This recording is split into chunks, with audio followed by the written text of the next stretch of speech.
Сайн байцгаана уу сонсогчдоо, мегмар гараг болсон байна. Өнөөдөр яг баяртай тогтцоо дугаар маань цэцэгдэж байна. Гэхдээ сэдвээсээ хазаалгүйгээр гэмт хэрэг болсон явдлаа ярьдгаараа ярих болно.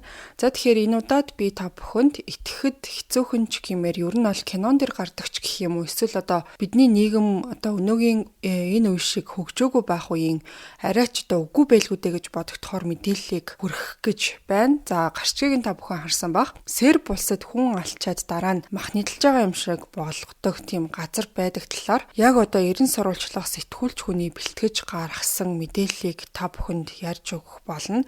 Зарим нэг зургуудыг бол энэ удаагийн дугаарт хавсаргах боломжгүй. Хэтэрхий их одоо график зургууд YouTube-д байршуулах хориотой байдаг. Тэрийг бас ойлгож хүлээж аваарай. За ингээд өөр зүйл нушралгүй шууд гол яриа руугаа орцгоё. Сербийн нийслэл Белград хотын зах хэсэгт баригдсан энгийн нэг хувийн орон сууц гаднаас нь харахад бол хинч юу ч анзаарахгүй, эмх зэгцтэй, за хин нэгний анхаарлыг ч гэсэн татахгүй.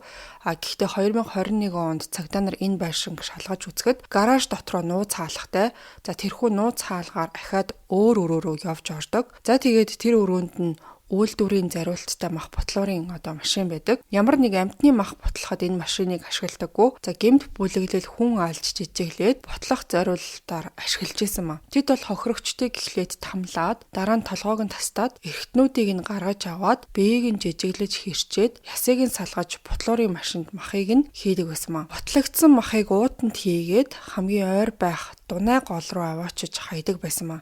За энэ бүхнийг бол мөрдөгчөөд цагдаа нар сэтгүүлчэд яаж олж мэдсэн гэхээр за тухайн гэмт бүлгэн бол өөрсдийн хийсэн гэмт хэргийн үйл явцаа зургаар баталгаажуулж ойрын хүрээллийнхээ найзуудаа хонгорохын тулд одоо илгээдэг байсан. За зургуудын заримыг нь болохоор өөрсдийн дайсагнсан хүмүүс рүүгээ айлгаж сэрэмжлүүлэх үүднээс догт хуу хийж бас илгээдэг байсан. Гэхдээ мэдээж хүн болгоны ашигладаг шиг аппликейшнээр дамжуулж тийм төрлийн зураг бол явуулдаггүй. Харин өөрсдийн аюулгүй тийм өндөр нууцлалтай шифрлэгдсэн утсан дээр баримтжуулж бичлэг зургуудаа авдаг байсан. За ер нь л тэрхүү тусгай утасны аппликейшнийг хизээ нэгэн цагт хин нэгэн илрүүлчихнэ гэж бол огт бодоогүй. Яг энэ хүү зураг болон бичлэгээр баримтжуулсан байсан гэмт хэрэг нь эцэс сүүлдээ Серб улсын хууль сахиулах байгууллагын албан тушаалтнуудтай холбоотой гэдгийг хинч төсөөлөгүй.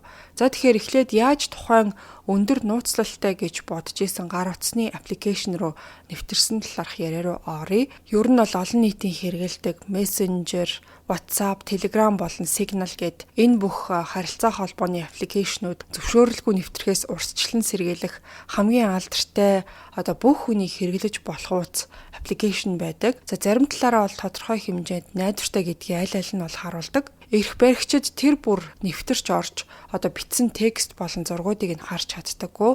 За харин өнөөдрийн яригдж байгаа гэмт бүлгэм Канадын Sky Global гэд нэртэй компани гаргасан Sky гэд аппликейшнийг ашиглаж ийсэн. За тухайн Sky Global гэд компани болохоор одоо өөрсдийнхөө аппликейшнээ дээд зэргийн аюулгүй байдлыг хангах зарчмыг баримталдаг гэж сурталчилдаг. За тэгснээ бичсэн мессежүүд нь одоо устгагдах, гар утас өөр дээр нь байхгүйсэн ч гэсэн бүх доторх мэдээллийг нь устгаж одоо юу ч харах боломжгүй болгох гэсэн тийм функцүүдтэй 2019 онд Европын эрх баригчид хил дамнсан мөрдөн байцаалт хийж эхэлсэн. За учир нь гэх юм бол яг тэрхүү аппликейшнийг ихэвчлэн гэмт хэрэгтнүүд, гэмт бүлэглэлүүд ашигладаг гэж тэд бол сэжиглэж эхэлсэн. За ингээ мөрдлөг явуулж үзэхэд бол бэкап үйлчилгээ нь Францад байдаг гэдгийг нь мэдэж авсан. За мэдээж энэнд бол тусгай баг бүрэлдэхүүн ажиллаж 2020 онд Sky гэдэг аппликейшнийг ашиглаж исэн гэмт бүлгмийн групп мессежүүдийг нэвтэрч орж харах боломжтой болсон юм байна. За ингэж чадсны ачаар тэд бол тухайн бүлгмийн хоорондоо харилцсан, бичлэгдсэн 2 сая гаруй мессежийг уншиж, за тэр цаг үеийн зэрэгцээд ярианы ихэнд дурддагчсэн нөгөө одоо хүн алж нядалдаг үйл явц нь эд хэрэгжижсэн маа. Ингээд эцэст нь Европын хууль хүчнийхэн тэдгээр Сербэд болж өнгөрчсэн аимшигтай зураг болон мессежүүдийг олж илрүүлж чадснаар за Сербийн эрх баригчдад олсон мэдээллээ дамжуулсан гэж дүгнэж болно. За тэгээ гэмт бүлэгмийнхнийг цагдаа нар барьж авч энгийн харагдах нэг байшинд ямар аимшигтай одоо хүний ёсноос гажууд зүйлүүд болдог байсныг анх мэдэж авсан юм байна. Сэжигтнүүдийн нэг этгээд нь бол нэлийн алдартай. За нэрийг нь болохоор Velko Belivuk гэдэг. За түүний түүхийг бол бас бид мэдэж авах хэрэгтэй болно. За энэ хүн болохоор Сербийн Principi гээд гэмт бүлэглэлийн толгойлогч юм байна. За ер нь бол Сербийн гэмт бүлэглэл бүлэглэлүүдийн зохион байгуулалт нь нэлээд тийм төвхтэй гэмээр Кавач овог, Шкальяри овог гэд хамгийн том хоёр бүлэгмэн бол хоорондоо байнга дайн зарладаг. За тэгээ Белливукийн харьяалагддаг Принципи гэд бүлэгмэнд болохоор Кавач гэдэгтэй нь бол холбоотой ажилладаг. За өөрөөр хэлэх юм бол 3 дахь бүлгэм мөртлөө хамгийн том хоёр бүлэгмийнхээ нэгэнтэй нь холбоотой ажилладаг гэсэн үг. За Белливукийн бүлэгмэн ихэвчлэн дошны атмануудаас өксүүлээд Сербийн партизан гэд хөлбөмбөгийн багийг дэмждэг хулигануудаас бүрддэг юм байна. Яг энэ хөлбөмбөгийн хорхойтнууд за тэр дундаа нэг багийг хит их дахин шүтсэн хулигануудын талаар ярихад бол нэг тийм сүртэй юм шиг санагддаггүй байж магадгүй. За гэхдээ Балканы орнуудад бол энэ маш их түүхтэй, үндэсний үзэл яригдсан ноцтой асуудал байдаг юм байна. За хөл бөмбөг зохион байгуулагдж байгаа цэнгэлдэх хүрээлэнд үргэлж зохион байгуулалттай гэмт хэргийн бүлэглэлүүд өөрсөддөө нэмж хүн элсүүлэхээр цугларсан байдаг. За тэгээ тоглолтын үеэр бол бөөн, зодон, нүдэн, бүр алаан хядаан гэд дайн шиг зүйл бол болдог. За нөгөө хоёр хоорондоо алддаг бүлэгмүүд нь бол машинд нь тесрэх бөмбөг суйрлуулах, за хоорондоо буудалцах гэд хүн алж өөртөө ч гэсэн алуулдаг. За ийм төрлийн гэмт хэрэгүүд бол алсан хүн, алуулсан хүн гэд хин нэгний бие цогцсон үлдэж, тэр нь бол гарт баригдаж нүдэнд үзэгдэх баримт болоод үлдчихдэг. За ингээ энэ байдлаас улбаатайгаар Белливукийн гэмт бүлгэм өөр төрлийн ураа гаргаж ирсэн. За тэр нь бол no body, no crime буюу бие цогцсон байхгүй бол гэмт хэрэг гэж тооцохгүй гэсэн тийм утгатай. За тэгээ тэрхүү урайгаа хэрэгжүүлэхийн тулд тусгай газар бэлдээж дайснуудаа намнахаар шийдээд за тэрхүү газраа ядалгааны газар гэж бол нэрсэн маа. За ингээ хүн ядалгааны үйл явц яагаад явагдаж эхэлсэн, за юу болж исэн гэдгийг нүдээр харж гэрчилсэн хүмүүс нь болохоор Белливукийн бүлгэмд байсан 3 хүн нь байгаа. За тэдний мэдүүлгийн тусламжтайгаар хүмүүсийг хэрхэн онилдог, за яаж үйл ажиллагаа нь явагддаг, яаж төлөвлөдөг зэрэг бүх төрлийн мэдээлэлтэй болж чадсан. За тухайн баривчлагдсан хүмүүсийн шүүх хурал нь бол хараахан дуусаагүй үргэлжилж байгаа гэсэн байна. Тэгэхээр хараахан хин нэгэн бол ял аваагүй байгаа гэсэн үг. Хамгийн анхны ядалгааны газрын хохирогч эрэхтэй. За яг үнэндээ бол Белливукийн найз, за мөн тэдний бүлэгмийн гишүүн байсан тийм хүн юм байна. За түүнийг хохирогч болсныг нотлох олон ч зураг болон мессежүүдээр үндэслээд за эрх баригчид бол хангалттай нотлох баримттай болж чадсан. За тэгсэн чинь Белливук бол тухайн эрхтэйг урвагч гэж үзээд алхаар шийдсэн маа. За тэгээ нэг мессеж дээр нь болохоор энэ намайг нэг л хуураад ах шиг санагдаад хэрвээ бүх зүйл давгүй байх юм бол хэд хоногоос түүнийг ядалгааны газар руу аваачин хоолойг нь багалцуурт нь гэхээс байж ядчихин гэж бичсэн байсан. За цааш нь бол харуулна гэдгийг маш тодорхой бичсэн байсан. За түүнээс гадна яг тухайн эхний хохирогчийн амийг хөнөөх өдөр нь нөгөө ядалгааны байшин дотроос гадагшаа чиглэсэн байдалтай байдаг тийм камерт нь яг дагуулад орж байгаа бичлэг нь бол бичигдсэн. За тэгснэ удаагүй тэр хяналтын камера бол тэр чигт нь унтраацсан.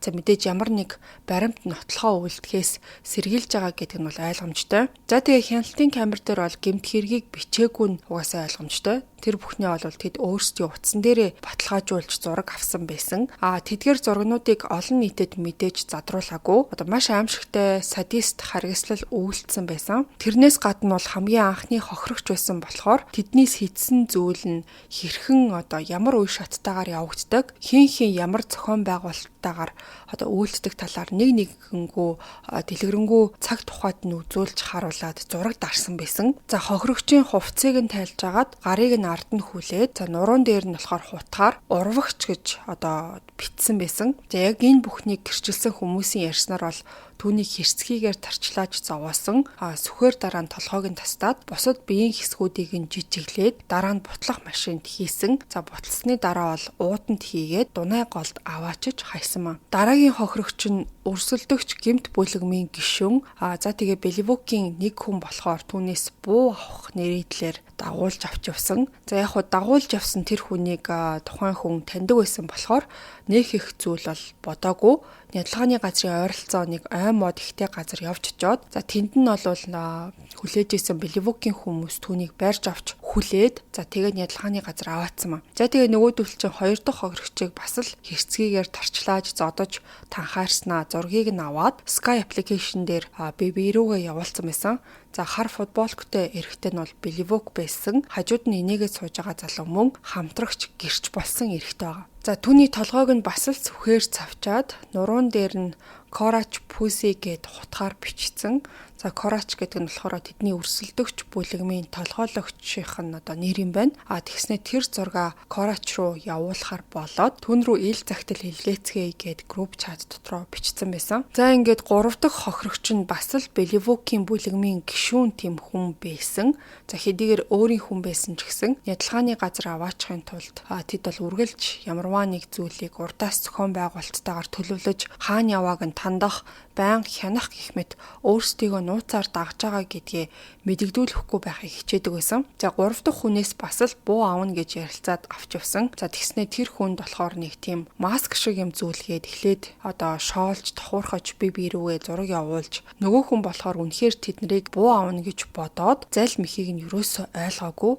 За ингээд түүнийг бол нууц өрөөнд авч ороод Беливук өөрийн гараар толгойг нь сүхээр тастаж үлдсэн ажлыг бусд нь ол хийцгээсэн. За тэгснээ битсэн мессеж дээр нь болохоор дотор эрхтнүүд нь сансныг бодвол тийм ч сайн байгаагүй. Толгой нь бас асуудалтай гэд бичсэн байсан. За ингээд энэ 3 дахь хохирогчийн дараа Сербийн цагдаа нар бол тэднийг барьж авсан байгаа.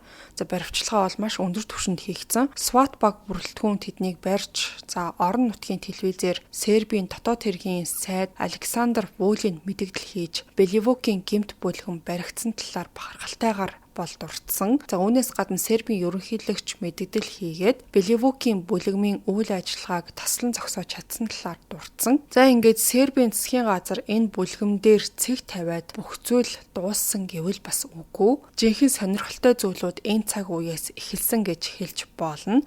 За олон жилийн туршид бол Сербийн засгийн газар зохион байгуулалттай гэмт хэргийн бүлэглэлүүд тэр дундаа бол Беливукийн бүлгэмтэй маш нягт холбоотой гэж яригцаар ирсэн юм байна. Pigback манай өнөөдрийн дугаартай хамтран ажиллаж байна. За тэгэхээр би та бүхэнд маш сонирхолтой хүн бүрт хэрэгтэй байж болох мэдээлэл дуулгах чинь. Ямар ч насны ямар ч хүүсний хүн ажлын бус цагаараа хичээлийн цонхтой үеэрээ бүр бүтэн цагаар ч хамаагүй хийх боломжтой.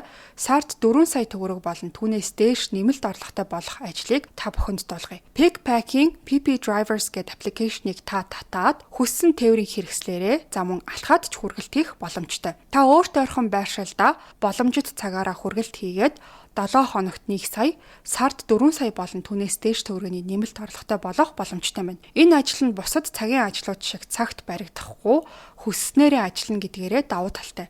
Мөн дээрээс нь цас бороотой өдрийн нэмэгдэл, шуурхай хүргэлтийн нэмэгдэл, хоол хүнс дээрх нэмэгдэл гэх мэт хүргэлт бүрээс бонус нэмээд авчдаг онооны урамшуулалч байдаг юм байна. Ингээ бодохоор сард 4 сая төгрөг гэдэг тэр болгон байгууллагт ажилладаг хүмүүсийн авч чаддаггүй цалин гэдэгтээ та ч гэсэн санал нийлж байгаа бах. Тийм болохоор та бүхэн ямар ч тач PP Drivers аппликейшнийг татаад гэрээ байгуулад хүргэлт хийгээрэй. Та энэхүү боломжийг битгий алдаарай. За ингээ хэдүүлээ хэрэг рүүгээ буцаад оръё. Сербийн засгийн газар болон ерөнхийлөгч Александр Вучик Беливукийн бүлгэмтэй нэгт холбоотой. За өөрөөр хэлэх юм бол төр засгаас үүсгэсэн бүлгэм гэж ойлгож болох юм байна. За тэд бол үргэлж цагдаа нарын команд тушаалаар үүрэг гүйцэтгэдэг. Итгэмээргүй санагдж байгаа энэ бүхнийг үнэн гэж гэрчлэх Сербийн олонч эрен сурвалжлах сэтгүүлчид мөн улс төрийн сэтгүүлчид бол байдаг юм байна. За энэ бүхнийг арай өргөн хүрээтэй ойлгохын тулд 2017 он руу эргэж харах хэрэгтэй болно. Нядлангийн газар бий болохоос 3 жилийн өмнөх үе рүү гэсэн үг. За Белградын төвд болсон хяналтын камерт бичигдэж үлдсэн нэг маш тийм алдартай гэмт хэрэг байдаг юм байна. За цагдаа нар тухайн үед бол Беливук болон хамтрагчдыг нь тэр үед бол баривчилсан. За тэгээд Беливукийг баривчилж тухайн анхлагад оролцсон гэж бол буруутгасан. Түүний утсыг нь бас хурааж авсан. За тэгээд утаснаас нь WhatsApp дээр бичигдсэн мессежүүдийг нь олж уншсан байгаа. За тухайн мессежүүдийг хамгийн анх бол нин гэд сэтгүүл нийтэлж гаргаж ирсэн юм байна. За яг үнэндээ Беливукийн утасны WhatsApp мессежүүд сэтгүүлчдэд очих ёсгүй тийм нууц мессежүүд байсан болж таарсан. За Беливук бол үнэндээ цагдаагийн маш том албан тушаалтны хараа хяналтанд байдаг.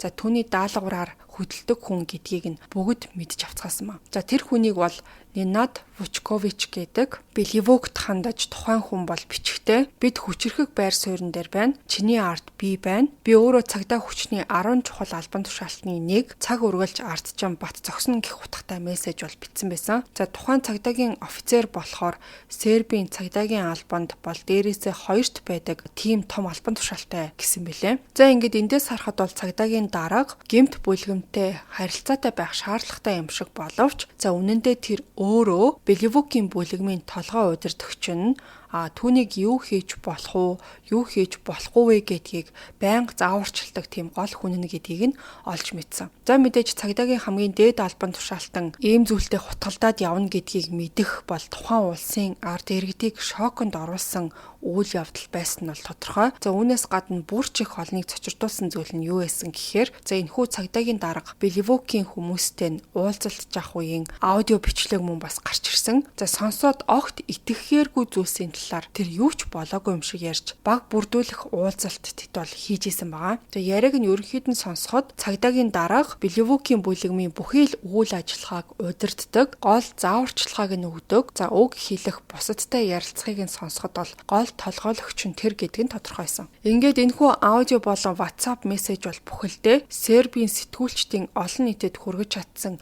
маш тодорхой тийм том руу нотлохоо байсан. За гэхдээ гол нь бол тухайн хүн одоо хүртэл цагдаад алба хашсан хിവэрэ байгаа юм байна. За тухайн цагдаагийн офицер л зөвхөн одоо Беливоктэй холбоотой байсан бол биш. За өөр бас цаашаа хэдэн хүнтэй холбоотой гэдэг нь бас тогтоогдсон. За нэг мессеж дээр нь болохоор Диана гэх эмэгтэй нэр бол дурддагдсан. За тухайн Диана гэх эмэгтэй бүтэн нэрийг нь болохоор Диана Харкалович гэдэг юм байна. За Сербийн цагдаагийн ерөнхий газрын нарийн бичгийн дарга. За үүндээ бол хууль зүйн дотоод хэргийн яамны сайдын баруун гар байсан тийм эмэгтэй юм байна. За тэгээ цагдаагийн офицер Беливок руу мессеж бичихтэй Диана эсвэл Ди гэсэн үсгээр тухайн эмэгтэйг төлөөлүүлж бичдэг. Ди тэгэрэ гижин, ди тэгэж болохгүй шүү гижин гэх мэтчлэн уг ярианд нь дамжуулж хэлдэг. За заримдаа бол яг тэр Диана гэдэг нэрээр нь бол бичиж яваад идэв гэсэн. За зөвхөн цагдаагийн албан агчаар хязгаарлагдахгүй цаана нь бүрч өндөр албан тушаалтан гол үүргийг нь өгдөг гэдэг нь ил болсон байгаа. Бүх зүйлс мессеж дээр нь бол ил байсан. За тэгээ мэдээж нарийн бичгийн дарга эмэгтэй бүх зүйлсийг өөрийн дураар хийлгэж болохгүй. Мэдээж цаана нь бас л одоо хурууныхаа үзүүрээр хөдлөгдөг том хүн байхаас л гарцаагүй. За тэрийг нь баталж байгаа юм шиг Диана тэгж дамжуулж гин. Том босс бас ижил бодолтой байгаа болохоор зөвшөөрчин гэх мэт. Яг тэр том боссийнхоо нэрийг бол мессеж дээр дурдаагүй байсан ч гэсэн бүх зүйл нь шат дараатай, за дээрээс ирэх тушаалтай, хэн нь яах уу, ийх үү гэдгийг зааварладаг хүн ард нь байгаа гэдгийг нь тодорхой харуулж байсан. Диана гэх эмэгтэй бол хожим нь албан тушаалаасаа халагдсан. За өөрийн бүхий л WhatsApp мессежүүдээ прокуророос тэр бол нууж исэн. За их хэмжээний авилгын хэргийг нуун дарагдуулж чадсан гэж үздэг юм байна. Дианаг бол шүүхээс албан тушаалаа уруулан ашигласан хэрэгт буруутгаж шоронд хэсэг хугацаанд бол түүнийг суулгаад тэгээ тэр бол суллагдсан. За нөгөө Беливоктэй холбоотой цэргийн офицер хараа ажиллаа хийсэн хിവэрэ өөрөөр хэлэх юм бол ямар ч тийм ял шийтгэл аваагүй, хинч бол тэрийг ажиллаас нь халаагүй. Шоронд байгаа нь Беливок болон түүний одоо хамсаатнууд байсан. За тэгснэ Беливок болохоор Нядлагын газар болсон бүхий л хэрэгт өөрийгөө одоо ямар ч хамааралгүй гэж гүрийсэн хിവэрэ байдаг юм байна. За гисэн эдээч өөр нэг зүйл нь юу байсан гэхээр тэр бол өөрийгөө өмнө нь ерөнхийлөгч Александр Вучикийн талд ажиллаж исэн гэдгээ шүүх хурлын үеэр мэдүүлж исэн юм байна. Ямар тач эцэст нь бол Беливок болон тэдний хамсаатнууд ямар ял шийтгэл авах нь одоогоор тодорхойгүй байгаа юм байна. За энэ удаагийн хэрэг бол бүхэл бүтэн улсын дотоод асуудал яригдсан нэлээд тийм том сэдв байсан болохоор хэрвээ та бүхэнд сонирхолтой санагдсан бол одоо саяхан яригдчихсэн